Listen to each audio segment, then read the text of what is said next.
This $13 pasta spot in Brooklyn needs to be on your Devour list. I feel like a lot of these restaurant reviewers are really well known or they got paid to say good things, so I'm gonna show you the experience of an average NPC like me. We're at Forma Pasta Factory in Greenpoint. So I got to the Forma Pasta Factory in Fort Greene. Get there on a Monday for their special goat cheese and ricotta gnocchi with a creamy burrata and a Sicilian tomato sauce. Alright, I'm gonna go over my script. I want the special goat cheese and ricotta gnocchi with a creamy burrata and a Sicilian tomato sauce.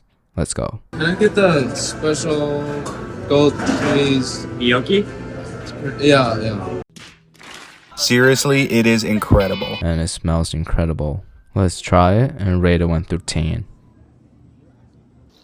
Damn. The gnocchis are light and fluffy, burning hot, and the burrata is creamy and cold. The contrast in temperature elevates the dish, and the aromatics in the sauce completes it. 8.8 out of 10. Next up, we couldn't resist their pappardelle bolognese with a ground beef ragu and Parmesan cheese. This looks very close to what they had in their video. The wider shape of the noodles offers a more satisfying silky texture. You can taste the time and effort spent on the sauce because the flavors are complex. Considering the price, 9 out of 10. And for the finale, their Maffaldine scampi. With sauteed shrimp, a white wine butter sauce, red chili flakes, and garlic breadcrumbs. So first of all, they have bay leaves in here, which is an ingredient I never seem to have, so that's a plus. If you do decide to come here and order this, make sure you mix the breadcrumbs thoroughly, otherwise you're gonna choke on them. Don't ask me how I found out. Overall, the flavors are very good. My only complaint is that it's a little bit on the dry side, so 7.5 out of 10. The overall vibe of this place is very casual and comforting. If you have low self-esteem, I wouldn't come here alone because by the end of my meal, I was surrounded by people on dates. Their filtered water tastes clean and the to-go bags are efficient. Alright, thank you. This New York City pizza joint gives you the option to add a whole burrata to any of your slices. I'm gonna go to this pizza shop and show you the average NPC experience. Tomato sauce, pepperoni cups, spicy hot honey, and their spicy pork sauce with a creamy ball of burrata on each slice. So I got to Unregular Pizza. I'm gonna try to order like a regular person. Could I please get this pepperoni burrata thing? And your name for the order? Tom. 17. I've been devouring this for years now, and I'm pretty sure it's one of my favorite slices in the city. I guess anything will trend on TikTok if you put a whole ball of burrata on top. Let's cut it open, spread, fold, and eat. You already heard it, so I'm not gonna emphasize again on the crunch. Among the many times I've experienced creaminess, never like this. Combined with the spicy sauce and the sweetness of the honey, the word that comes to mind is powerful. 8.5 out of 10. The overall vibe of the place makes me crave Japanese candy, and don't get these fried pasta. It triggers gag reflexes. Don't ask me how I found out. Alright, thank you. Sandwich shop was so popular in Florence that they literally opened up a flagship location in New York. Seems like he got some special treatment in there, so I'll go in and show you the average NPC experience. It's packed in here 2 p.m. on a workday, so that's a pretty good sign. As you can see, the menu caters to everybody's interest, as we have Dante's Inferno and Venice Beach on the same list. You also see these green leaf icons. To me, they just mean what not to order. So I'll show you how to order the authentic Italian way. I'll have the second one on the menu. Yeah! The best part is their homemade Tuscan ciabatta bread that's sliced fresh to order. So sliced fresh to order means it's been sitting there for hours and they only slice it when you order it. It's basically like going to Italy for lunch. You just don't need to buy a plane ticket to get there. Just like buying a plane ticket, among all the available seats, I want to sit in the corner by the window. I finally got my sandwich, just like me on my last birthday, is loaded with meat. And the truffle cream and the pecorino is literally spilling out, so you know they hooked us up with the moisture. Let's taste and rate it 1 through 10. Damn. One thing great about this sandwich is that it's really easy to eat. Nothing is pulling or spilling out. You can take one clean bite after another. And the flavors of cured meat, aged cheese, and truffle are perfectly complemented by the Tuscan ciabatta bread. And for $22, you're basically getting 2 sandwiches. 9 out of 10. Prosciutto, pecorino, and truffle is basically the starter kit of a sorority girl after a semester abroad. It's not about what do you want to do, it's about who do you want to do. To that, all I have to say is, Anyways, their bottled water is fancy and the to-go bag is not so efficient. Alright, thank you. These are the most hyped up croissants on earth. People literally line up for hours and come from all over the world. I did some research. This bakery puts out these croissants 3 times a day and is usually gone within an hour. So I'm gonna wake up at 6:30 to avoid the long line. It's too early, but I'll do it to give you the average NPC experience you wanted. I'm gonna give you what you want. First step is to get a good night's sleep, and when I woke up in the morning, I have a feeling that I'm right on time.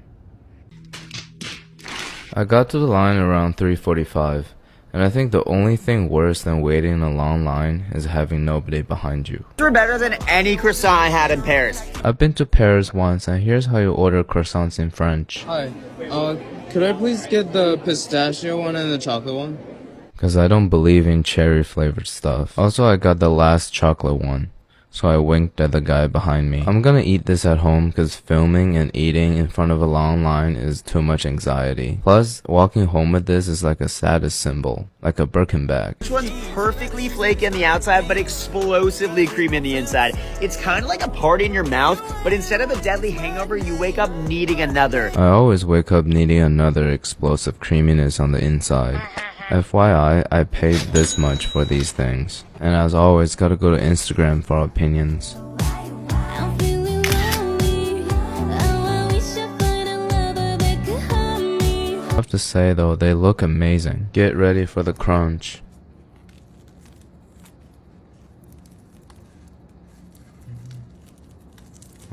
That was very much on the stretchy side rather than being flaky. Looks good though. Damn. The chocolate filling is extremely creamy, and the butteriness of the croissant is also there. However, this might be the soggiest croissant I've ever overpaid for, and the same thing applies to the pistachio one as well.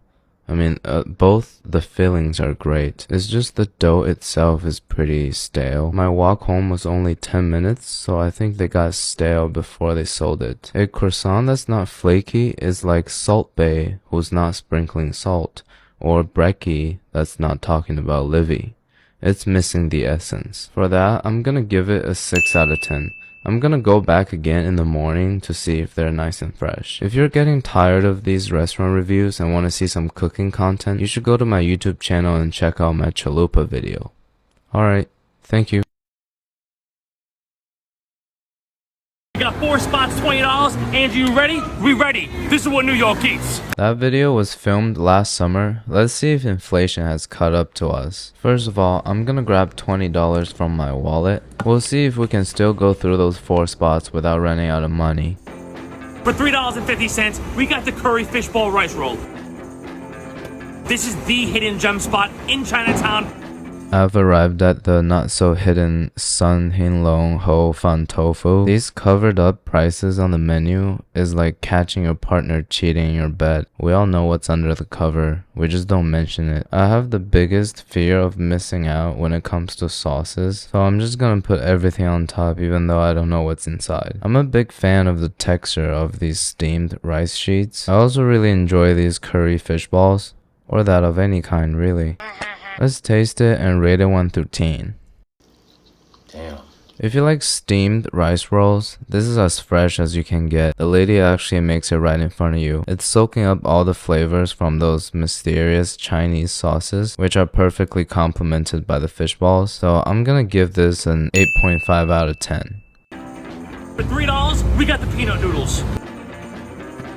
One way to tell if a Chinese restaurant's good is by how much trash is in front of the door. More trash means more business. These peanut noodles are amazing. You get your bang for your buck. I've been coming here since I've been shitting the bed, and I still do. I no longer do that, but I talk like someone who does. Okay. Hi. Can I get the peanut butter? Peanut noodle? Yeah. Nice job, team. It smells really good, but I think the amount of noodles is a little less than the original video. Let's taste it. The flavors are very intense. I guess there's MSG in there, but I'm not a big fan of just eating noodles. I give it a 6 out of 10. This place is famous for their dumplings, so you should get that instead of this. 4 pork shumais, $1.75. Give me a better deal than that.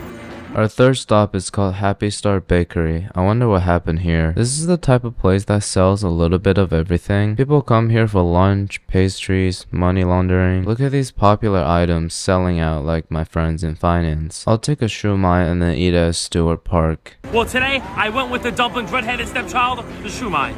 I wouldn't call it dumplings red-headed stepchild. Shumai is more like their creepy uncle since the meat is always exposed. That piece of shrimp poopy line is putting me off a lot, but I'll still taste it.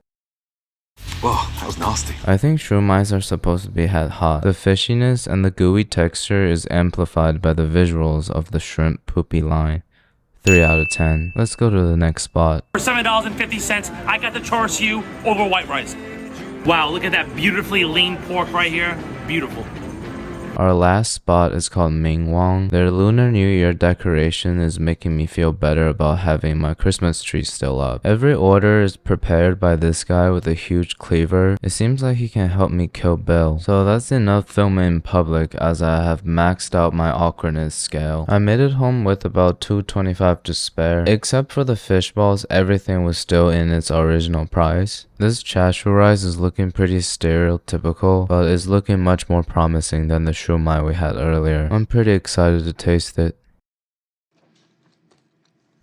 The pork is lean but still tender, and the marinating sauces is extremely flavorful. 9 out of 10. Today we spent about $17.75 for pretty much a whole day worth of food. Besides the shumai, everything else is good. I recommend you to check out these spots, as well as my YouTube channel. Alright, thank you. This is literally the holy fucking grail of chicken dishes. Angler might actually be making the best chicken in the world. To find the holy grail of chicken dishes, I flew to San Francisco, met up with my sister, and arrived at Angler to give you the average NPC experience. So as soon as you walk in, you realize they lost their Michelin star last year. But why listen to a French tire company when you have me? Harmless crispy skin drowned in their homemade barbecue sauce is like a symphony in your mouth. Like my usual experience, a symphony in my mouth usually happens after consuming bananas. Before the chicken arrives, we're starting off with banana pancakes, banana butter, and caviar. I love banana pancakes on their own, and I did find the addition of caviar a little unusual, but at the end of the day, who doesn't love a salty surprise in your mouth? 8 out of 10. The chicken finally arrived and the glazed skin is absolutely glistening, and I noticed that the feet are still intact, and the serving tongs is also in that shape. The amount of feet presented on the table is making me uncomfortably pleased. So after drowning the thigh in their homemade barbecue sauce, it's time to taste. I wish I could better capture the crunch because the skin is crispy like a potato chip and underneath it is the explosively juicy meat. The chicken is great on its own but is perfectly complemented by their homemade barbecue sauce which adds richness with a hint of mustard. 9.5 out of 10. And this whole grilled lobster coated in a spicy butter reduction was next level. And this whole grilled lobster with quote-unquote spicy butter reduction takes my rage to the next level. 6 out of 10. Somehow these guys even made radicchio good, and everyone fucking hates radicchio. They call this a deconstructed and then reconstructed radicchio salad, and then you deconstruct it to eat it. I'm a big fan of this concept because it describes the heart experience in most relationships. The radicchio is bitter but is balanced out by the sweet and acidic dressing. Overall, it's ridiculously good. 8 out of 10. Homemade ice cream drizzled in dulce de leche was so good, I literally ate it off the table. The desserts just got here, so I'm gonna be quiet for this next part. Would you like any sugar? No, I'm okay.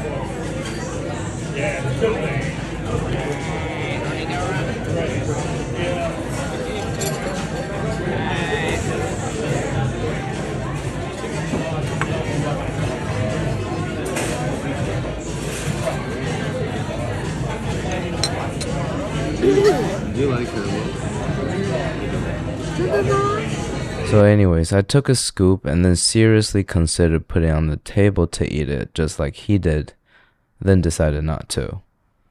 which I'm glad. The sweet and creamy soft serve is contrasted by the bitter salted caramel, achieving great balance in flavor and mouthfeel. 9.2 out of 10. And obviously this coconut sorbet seals the deal, bringing the overall dining experience to a 8.3. For the 2023 Future Canoes Guide to Restaurants, Angler has earned itself 1 tomato star. Congratulations, chef. Alright.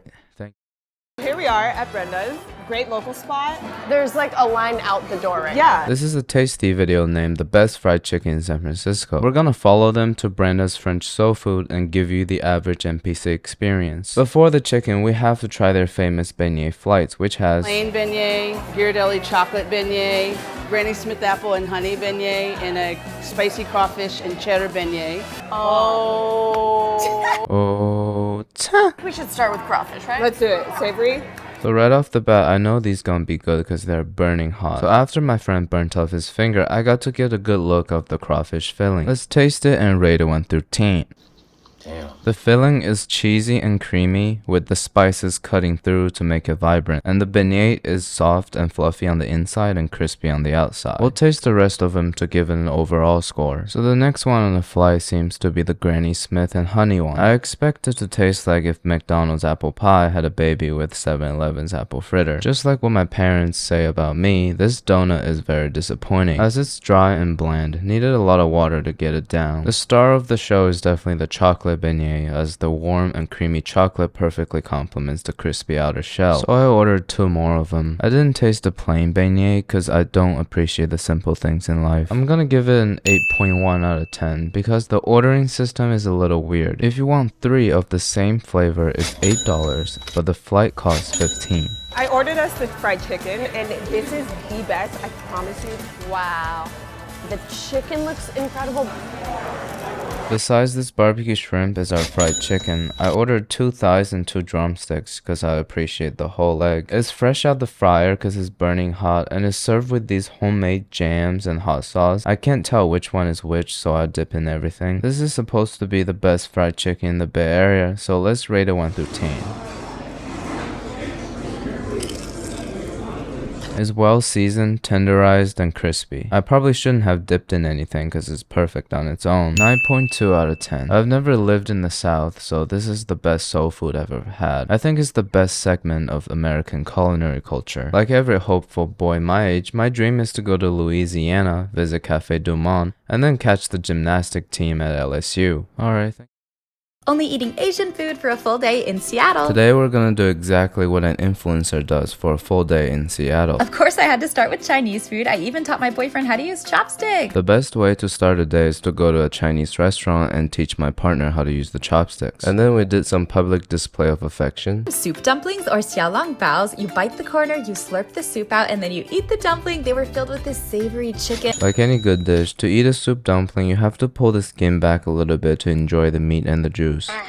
The filling is very flavorful, but the wrapper is a little too thick and doughy. 6 out of 10. You guys, their pan-fried pork baozi was so delicious. At first glance, these baos are way too perfect to be real, so I had to double check with the staff if they're AI generated. Fluffy and soft on top, and it's got a crispy, beautiful bottom. And the filling's very juicy. 8 out of 10. Next up, we headed to Kemonegi, which is a Japanese restaurant known for their handmade soba noodles. So our next stop is Kamonegi. It's a really small restaurant with a nice vibe. They don't have AC here, so they give you this little fan. And as soon as you sit down, they provide you with the mousse bouche to start. They didn't tell me what it is, but from the looks of it, it's some type of butter on a piece of radish. There's nothing I hate more than radish, so I got really excited when I flipped it over.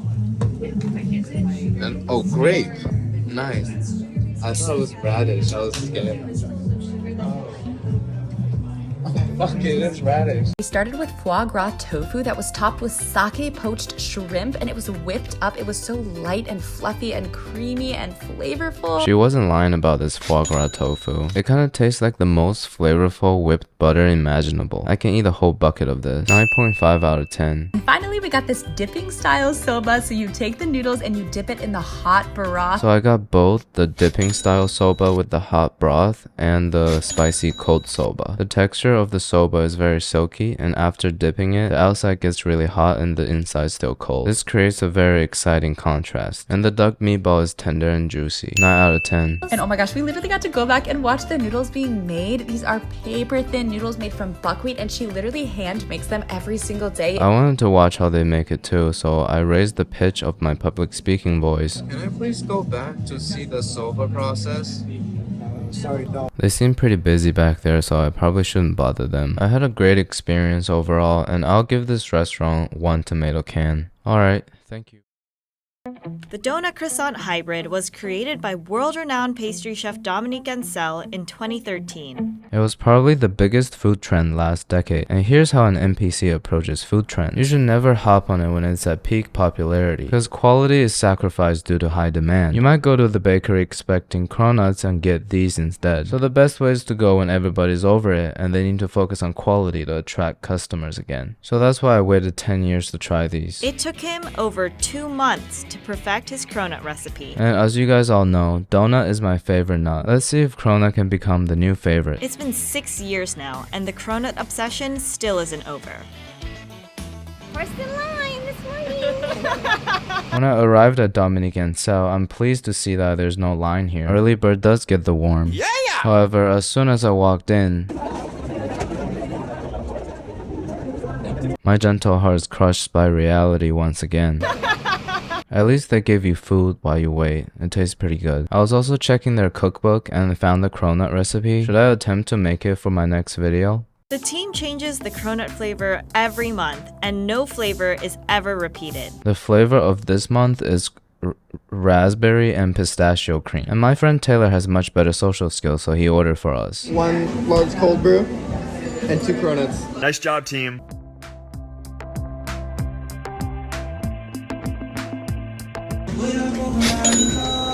Alright, I got it. Let's try it and rate it 1 through 10. I love they put a small piece of pistachio on top just to remind you that they're not in.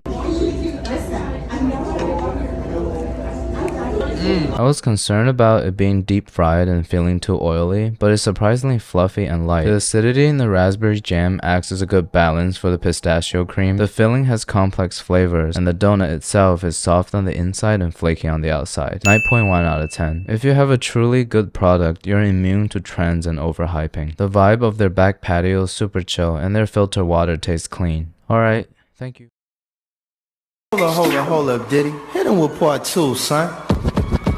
Weather's nice today, so we're gonna follow Brian to hit up some Chinatown spots. As usual, we're gonna carry some cash because the forbidden word in Chinatown is taxes. So our first stop is Tony with 2 eyes fresh rice noodles. They're clearly doing better than me because they're selling merch. So after looking at the menu for a long time, I decided to go with... Yo, can we get Tony's special with fish balls?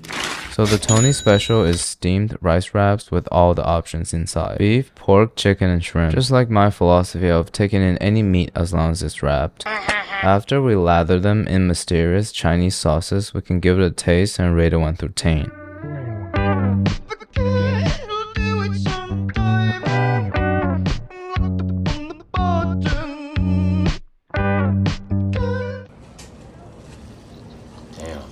Besides it being extremely difficult to grab, the flavors and the texture are very pleasant. The rice rolls taste fresh, and it provides a good foundation to soak up the flavor from the fish balls and the sauces. 8.5 out of 10. Our next stop is called Mei Lai Wa, and they're famous for their pineapple baked chashu buns. And as soon as you walk in, you're greeted by a screen, which is my favorite way to order because I don't need to talk to anybody. Also, no one's gonna judge how much I order. It has a crispy pineapple flavored top, and then the inside is filled with the sweet and savory chashu. It looks especially gorgeous under sunlight, and it tastes better when you're skipping class to eat it. The bun is crispy on top and soft on the inside, and the chashu filling is fatty and rich, yet sweet and addicting. Best item I've found in Chinatown yet. 9.2 out of 10.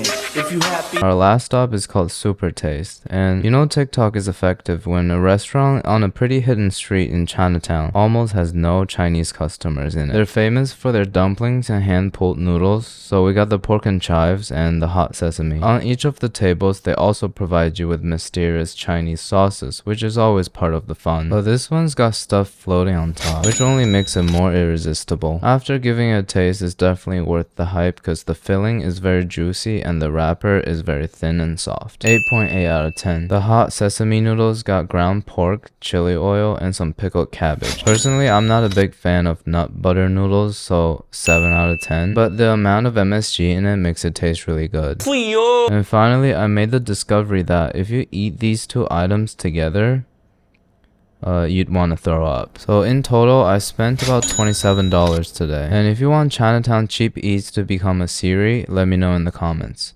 Alright, thank you.